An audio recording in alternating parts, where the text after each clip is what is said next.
Bom, boa tarde, meu nome é Guilherme Sotomayor do Vale Pinheiro, eu sou E1 da Fundação Hilton Rocha e hoje eu vou estar apresentando sobre panos precipitados ceráticos do tipo Molten Fett e fosseta do disco óptico para a disciplina de semiologia ministrada pelo Dr. Arley Salgado.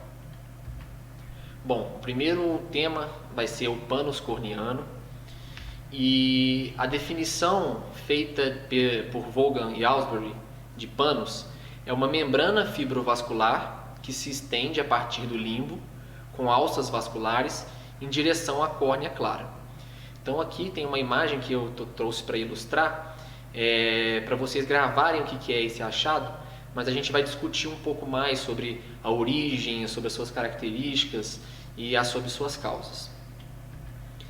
Então, para a gente entender a origem, nós temos que ter essa base bem formada, né? As células germinativas precursoras do epitélio corneano, elas estão na camada basal do epitélio límbico, nas chamadas paliçadas de Vogt. E qual que é a importância disso? A gente sabe que o epitélio corneano ele tem um alto poder de regeneração. Isso é graças a esse epitélio límbico que as células do epitélio límbico elas migram para o epitélio corneano e vão substituindo as células do epitélio corneano, dando o motivo pelo qual esse epitélio tem uma capacidade tão grande de regeneração, né? Então nós sabemos aqui que a origem do epitélio corneano vem do epitélio límbico. As células germinativas precursoras do epitélio conjuntival, elas localizam-se no fundo de saco conjuntival superior. O que eu estou querendo aqui nesse slide? É a gente deixar bem claro que as células do epitélio corneano e as células do epitélio conjuntival, elas têm origens diferentes, né? E por que disso? Então aqui nós temos uma ilustração, né? Essa região límbica aqui em maior aumento, nós temos aqui a conjuntiva, né? E aqui vem a parte do limbo e ilustrado aqui, colorido em amarelo, estão as células tronco do epitélio límbico. E aí a gente percebe a migração dessas células em direção à córnea, aqui na periferia da córnea, elas continuam migrando da periferia até a porção central da córnea, e além disso elas também têm um outro movimento de migração, tanto da periferia para a córnea central, quanto da camada basal da córnea para a camada superficial, né? Então está aí bem ilustrado. E quando há um estresse, né, nesse epitélio límbico, né, que pode ser causado aqui nesse esquema, né, ilustrado nesse esquema, por vários fatores como trauma mecânico, o olho seco, soluções de lente de contato, hipóxia, todos esses fatores levam a um estresse nesse epitélio límbico. E aí, a partir desse estresse nesse epitélio, nós entramos num ciclo de inflamação e de LSCD. O que seria essa sigla? É a deficiência de células-tronco do limbo, né? Então tudo começa com esse estresse nesse epitélio límbico que entra nessa cadeia de inflamação e que chega até uma deficiência dessas células-tronco. E aí o que acontece? Quando é uma deficiência límbica parcial, né, a parte do limbo que não está comprometida, geralmente ela é capaz de regenerar o epitélio corneano. Porém, em outras situações em que a deficiência límbica é maior ou então até total, né, as células germinativas da conjuntiva vão substituir essa regeneração epitelial que antes era feita pelo limbo, né? Porém, nessa deficiência límbica total, o limbo não é capaz mais de regenerar. E aí, quem assume são as células germinativas da conjuntiva, né? Então, o pânus corneano nada mais é do que uma invasão do epitélio conjuntival na superfície corneana. Então aqui a gente tem uma outra ilustração, a gente percebe aqui, nessas bolinhas aqui, são as células tronco do limbo, né? Elas vão dando origem ao epitélio da córnea, né? Migrando. E aqui a gente vê que a conjuntiva ela para aqui nessa barreira do limbo, né? Porém, quando existe uma deficiência dessas células tronco, olha o que acontece. A conjuntiva, o epitélio conjuntival, ele invade a região da córnea por conta da deficiência dessas células tronco do limbo. E aí, quais são as características desse pânus, né? Se a gente levar o paciente na lâmpada de fenda, né, e fazer uma biomicroscopia, a gente vai perceber que esse pânus é um tecido com rica neovascularização. E por quê? Porque o epitélio conjuntival, né, diferente do epitélio corneano, o epitélio conjuntival ele não tem as mesmas propriedades anti-angiogênicas do epitélio corneano. E como o pânus é um epitélio conjuntival, a gente vai ver a presença de neovascularização. Além disso, né, no pânus a gente também percebe, se a gente pingar fluoresceína no olho do paciente, a gente vai perceber que sobre o pânus tem um efeito de staining tardio, né? Um efeito de uma impregnação desse corante. E por que isso acontece? Porque as tight junctions do epitélio conjuntival, elas não são tão firmes quanto as do epitélio corneano. E aí o pânus, como é um epitélio conjuntival, né, ele permite que a fluoresceína penetre de forma mais fácil e continue lá por mais tempo, de forma prolongada, nos espaços intercelulares, dando origem que a gente chama desse efeito staining, impregnação tardia. E aí estou trazendo uma lista, né, de algumas etiologias que levam ao aparecimento desse pânus.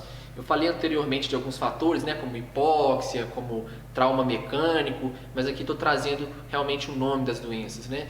Então, a conjuntivite por clamídia, a ceratite por clamídia, a blefaroconjuntivite por molusco contagioso, ceratoconjuntivite límbica superior, até o entrópio involucional, quando ele é mais grave, né? Aquele trauma mecânico dos cílios ali em contato com a córnea, ele causa um estresse naquele epitélio límbico que pode causar o aparecimento desse pânus, e até o uso de lentes de contato. Não é em todo mundo, mas a gente já está bem descrito na literatura que existe essa associação.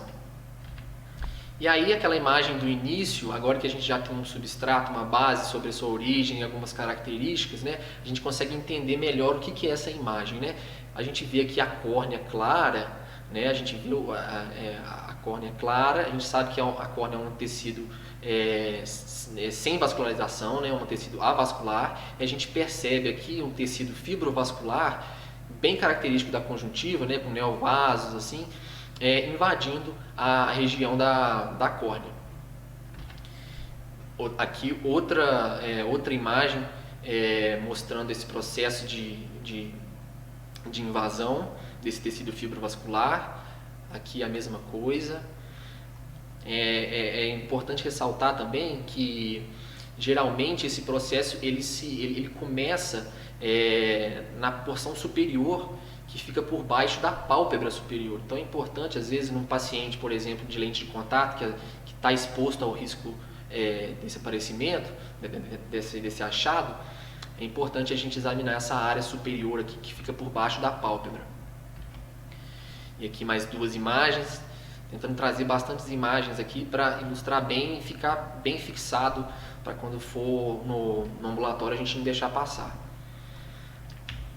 Bom, e agora mudando de assunto, a gente vai falar sobre os precipitados ceráticos, principalmente os do tipo mutton fat, né, ou gordura de carneiro.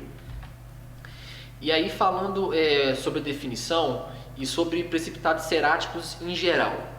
Eles são depósitos de células inflamatórias sobre o endotélio corneano. E lembrando que o endotélio corneano é aquela camada mais interna da córnea, que está em íntimo contato ali com o humor aquoso. Então, é o depósito dessas células inflamatórias sobre o endotélio corneano. Existem vários tipos, né? O que a gente vai tratar aqui mais especificamente são os grandes e granulomatosos, que recebem esse nome de mutton fat, né? Mas também existem precipitados ceráticos menores, de tamanho médio ou pequenos, de característica não granulomatosa, e também os precipitados estrelados.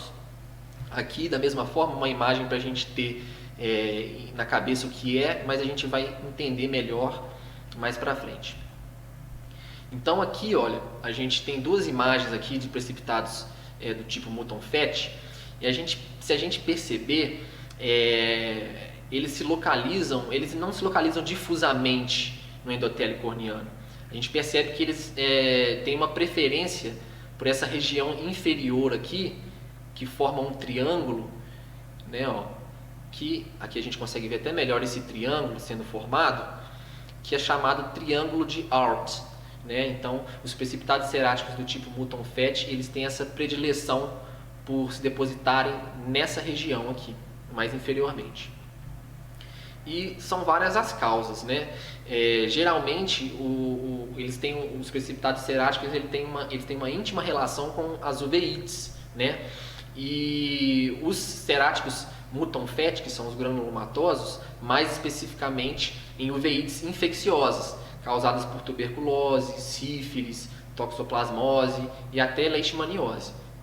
E apesar de ter essa íntima relação com uveites de origem infecciosas, eles também aparecem em uveites não infecciosas, que seria um caso da uveite causada pela sarcoidose e as uveites causadas pela síndrome de Vogt-Koyanagi-Harada. Aqui uma outra imagem, essa de uma paciente com uma uveite anterior causada por tuberculose.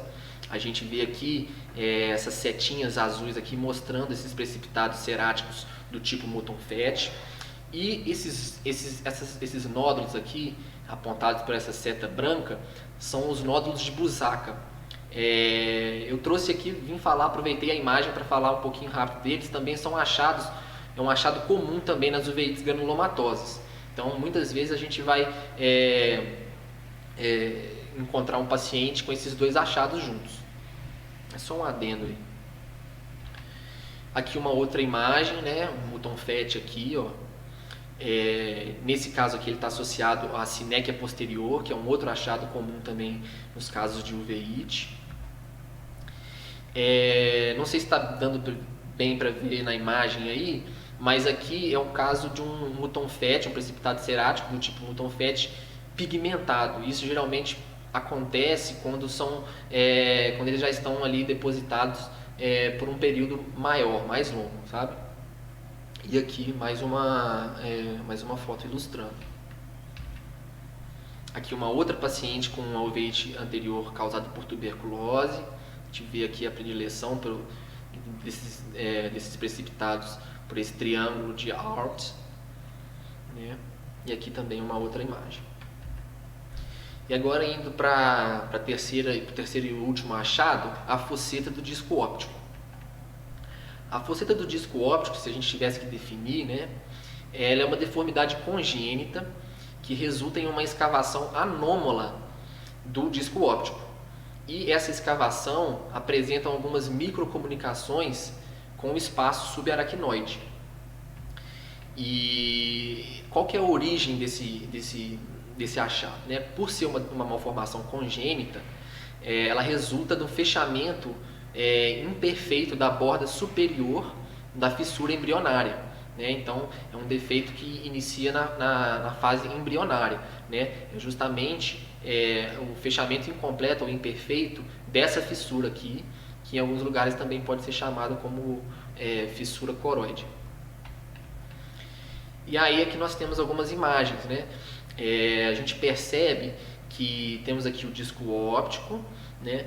E aqui, ó, nessa região aqui é que está a fosseta do disco óptico.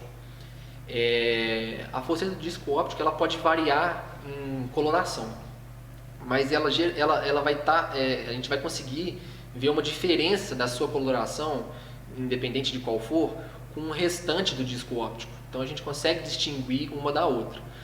Da mesma forma que ela varia em coloração, ela também varia na sua dimensão. Geralmente ela é unilateral, mas também pode ser bilateral. E ela está geralmente localizada nessa porção temporal aqui do disco óptico. Aqui dá para ver um pouco melhor, né? A coloração dela dá para diferenciar mais do restante do nervo óptico, né?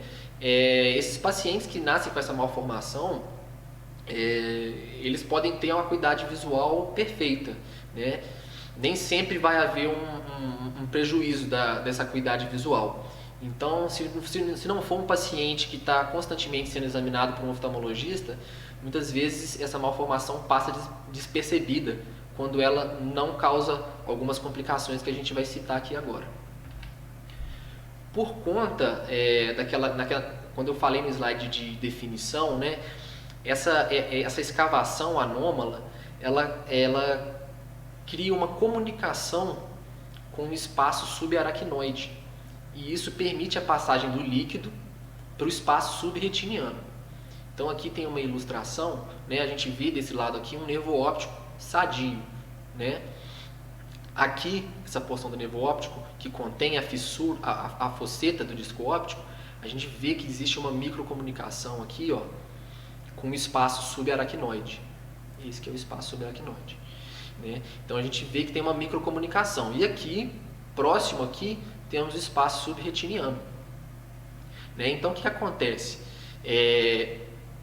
O líquor, né, que está nesse espaço subaracnoide, ele pode, através dessa comunicação, adentrar o espaço subretiniano, né?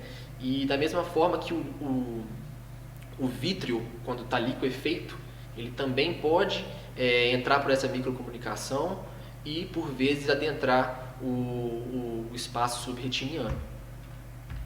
E o que isso causa? Essa comunicação, né, entre o espaço subaracnoide e o espaço subretiniano pode levar a um edema ou até um descolamento da mácula, né? Então aqui nessa imagem a gente consegue ver, né, parece que está bem delimitado aqui, essa região toda aqui, ela está num plano mais próximo de quem está vendo.